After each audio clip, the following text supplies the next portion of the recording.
Hepinize merhaba arkadaşlar. Bugün en sıkıcı oyunları oynama challenge 2 videomuz başlıyor.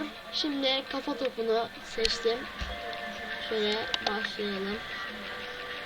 Takım seçiliyor. Biz Chelsea seçelim. Tamam. Ne diyeceğiz lan? Tamam işte. Bu ne lan? Tamam. Bu ne lan? Tıkladık arkadaşlar işte. Seçtim. Devamında ne olacak ki? İşte bu oyunlar o yüzden sıkıcı. Hadi 2 player değil. Başladı. Tamam. Bakın. Baba kasıyor beyler oyun hem de oyun. Baba. Şu anda kendi kendime oynuyorum.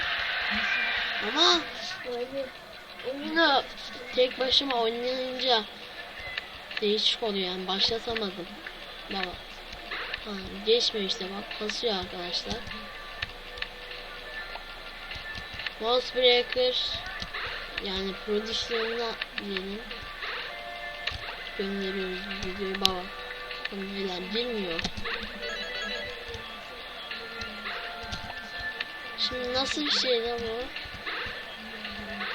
Evet arkadaşlar video böyle işte.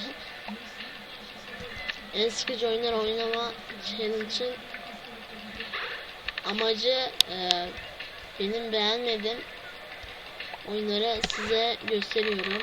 Yani benim beğenmedim sadece. Bakın. Böyle bir fake var mı? Bakın bak. Hop. Gidiyor. Geçiyor.